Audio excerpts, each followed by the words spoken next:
Its cultural sensitivity gets lost in translation, one critic says. Wes Anderson's new movie, Isle of Dogs, has been accused of cultural appropriation in a new review.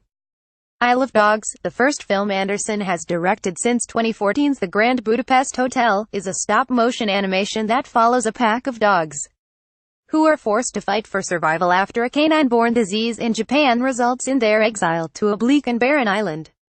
Critic Justin Chong, reviewing the film for the Los Angeles Times, recently wrote that Anderson's picture is often captivating, but its cultural sensitivity gets lost in translation. Bluntly put, is this white American filmmaker's highly selective, idiosyncratic rendering of an East Asian society constitute a sincere act of homage, or a clueless failure of sensitivity? Chong writes.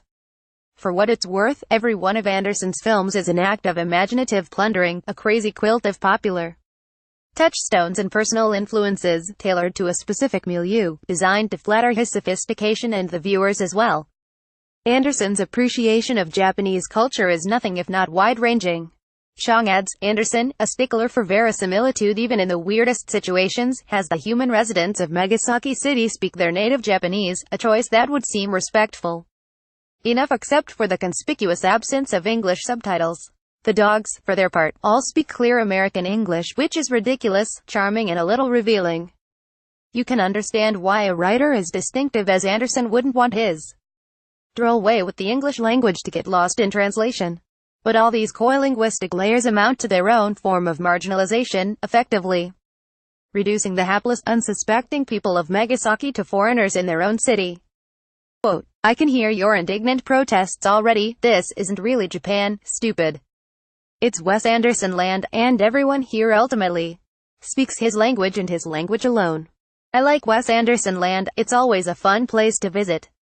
But some parts are less fun than others, and what we see of it in Isle of Dogs is finally ugly in ways beyond what even its maker could have intended. Following the publication of his review, Chong has since taken to Twitter to clarify that my issue is not that Anderson set a film in Japan, but how he went about it. My job is to assess what's on the screen, not the intentions behind it. But since you ask, I don't think Anderson's were malicious, he continued. My chief issue, the handling of language, feels like the result of a compromise, rather than blunt negligence or a desire to give offense. Isle of Dogs. Much to enjoy, but it gave me pause. https://t.co/booziepimazel, Justin Chong, at Justin Chang, March 22, 2018. Some films I love made by directors exploring different cultures. Clint Eastwood's Letters from Iwo Jima, Hu Shaoxian's Flight of the Red Balloon, Martin Scorsese's Silence. As I note in the review, my issue is not that Anderson set a film in Japan, but how he went about it. Justin Chong, at Justin Chang, March 22, 2018. My job is to assess what's on the screen, not the intentions behind it, but since you ask, I don't think Anderson's were malicious. My chief issue, the handling of language, feels like the result of a compromise, rather than blunt negligence or a desire to give offense.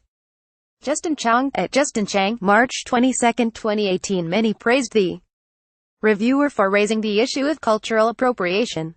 Fellow LA Times writer Jen Yamato tweeted, Thank you at Justin Chang for devoting far more attention than most critics will to many of the willfully tone-deaf ways Wes Anderson appropriates and marginalizes Japanese culture and people in his so-called homage.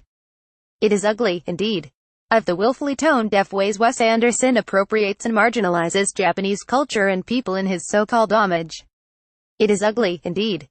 https://t.co/gtbwvg40yf Jen Yamato, at Jen Yamato, March 22, 2018. First saw the one took a step forward, the other rolled over and stayed. https://t.co/umsh3gjcv, Patrick Epino, at Patrick Epino, March 22, 2018. Proof you can think something is both artistically stunning and ugly at the same time.